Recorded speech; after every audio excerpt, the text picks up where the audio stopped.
Alright.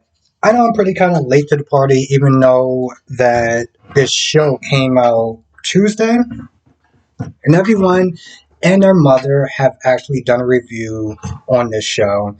But I want to sit there and give my take on it. But before I do, right, there's a lot of people that sit there having stuff in the titles talking about this show is woke.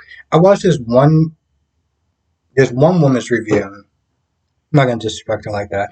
I watched this one woman's review of her talking about how the show was very woke. I'm gonna leave it in the description box below. But if you watch the show, in no shape, way, or form is this show woke, right? And people throw that term around a lot to pretty much kind of describe how much they can't stand the show. Like if they don't like the show, it's like, oh, it's woke. Don't get it twisted, right? I've seen shows that have put in woke stuff and not really cared about if the show was good or not. They just want to sit there and try to get the diversity points in there and this, that, and the third, and they didn't care if the show was actually good or not. It was, to them, it was more of a checklist. But I don't see that in this show. And I think when people are talking about how it's very woke, okay, so you have a woman who is an amputee, and she is of native descent. That's it. So people are getting angry talking about the show is very woke because you have a woman that's in a role that is not Caucasian. Seriously, that's your big complaint as far as it being woke. I find it very stupid. I've seen people sit there and say, "Oh, the show hates men." No, I've watched all five episodes, and I can tell you right now, this show is not some man hating show. Now with She-Hulk, I can kind of see a bit of merit with that to some extent, but with this show, no. Now, would I recommend this show to anyone? No.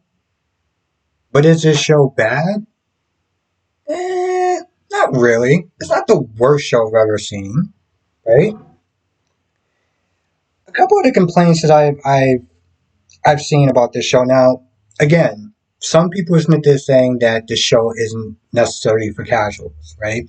I was watching this one review, and she was there saying that she felt like she needed to watch Hawkeye to understand Echo, and that's not necessarily the case.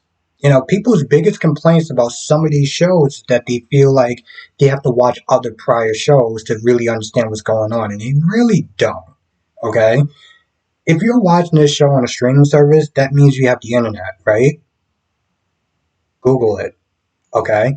I think that the shows do a really good job as far as connecting the universes, but also giving you a summarized version of what's been going on from start to finish, like how it connects, without making people feel lost. So if you're lost, and that's on you.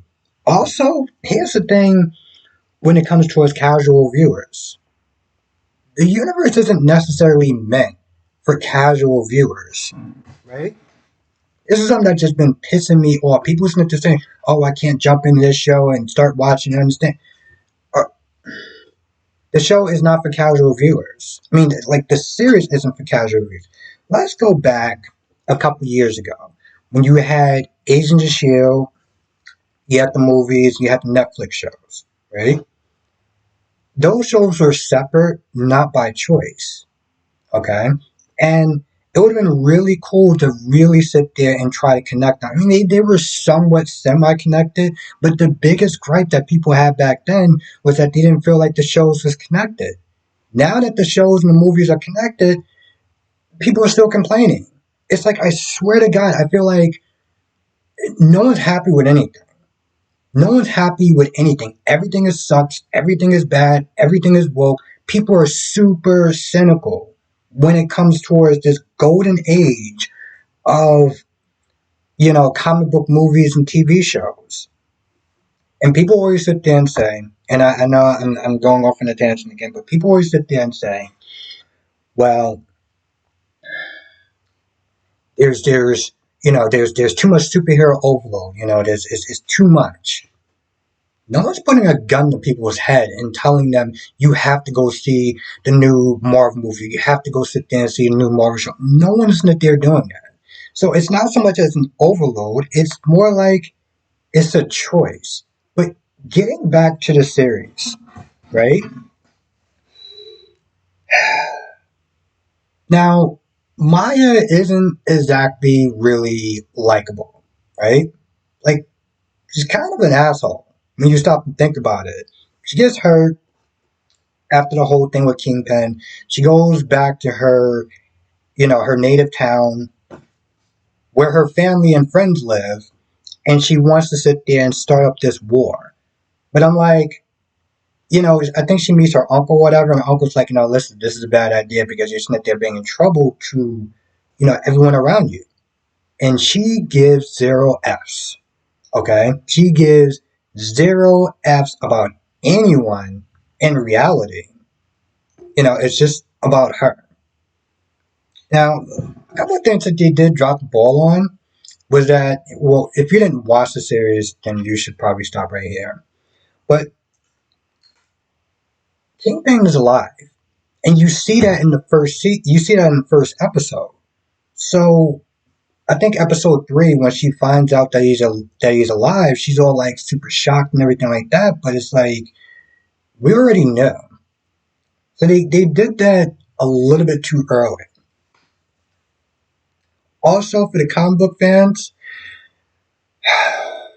this is another series that's probably not for you. Like, if you know the character from the comic books, you know what kind of powers that she has.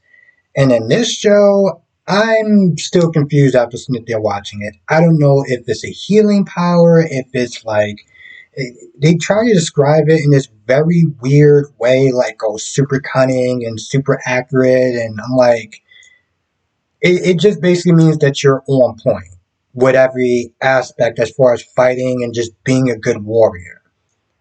But it's not like the comics, like where it's like, she's called Echo literally because she echoes other people's powers. And it's like that either just got lost in translation or you're just like, we're going to change it for whatever reason that we're deciding. But either way, this is definitely not for the comic book fans because you are going to be disappointed. I mean, granted, they did the same thing with Miss Marvel. Miss Marvel was kind of like Reed Richards as far as like stretching and stuff like that. And they made it like, got like armbandless, like I can't remember exactly what it's called, but it's like armbandless that gives her those kind of powers. But this isn't the first time that they actually change powers from the comics to the TV shows and movies, so it just it is what it is, for better or worse. In this case, it might be for the worse because again, even towards the end with this fight scene, it, it's like it makes zero sense. It's like she shares her whatever power that she has. You have this woman that's like 70, 80 years old, sitting there knocking dudes to the ground. It's like 200 something pounds. And I'm like, what? I feel like if she would punch one of them, her fist would probably break and just like, yeah, definitely not exactly the best, climactic kind of ending that they could have probably had. Also, Kingpin, right? After, she blows up a shipment for like these, for Kingpin or whatever, he comes into town. And instead of him being mad, like, yo, listen, you disrupting my business. You making me look weak. I got one of my soldiers out here betraying me, doing all this stuff, and I should be sitting there checking him. I'm literally the goddamn Kingpin. And he's just like, oh, you want power? You want to take over? Oh, should have just asked him, pretty much. Really? That's your reaction She makes you look weak in front of the underworld. You're just like, oh, you want the king to the, you want the king to the castle? Yeah, all right, you can have it. And she gets everything that she wants. This is what she wanted. She wanted to sit there and be the queen pin, whatever. And then she gets it, and then she says no, which really does not make any sense. I'm baffled by this, and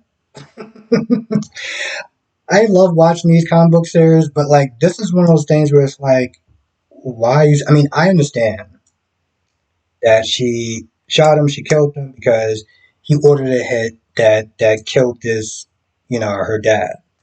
Even though when you really think about it, it wasn't even so much as um he killed her dad. It was Hawkeye that killed her dad. So I'm still very confused, but whatever. The point is, she says no, and there's really no super defined reason of why. She just now decides she doesn't want it for reasons unknown.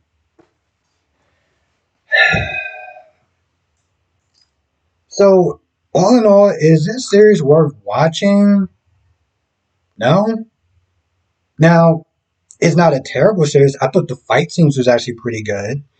Um, I just don't understand why people sit there saying it's woke.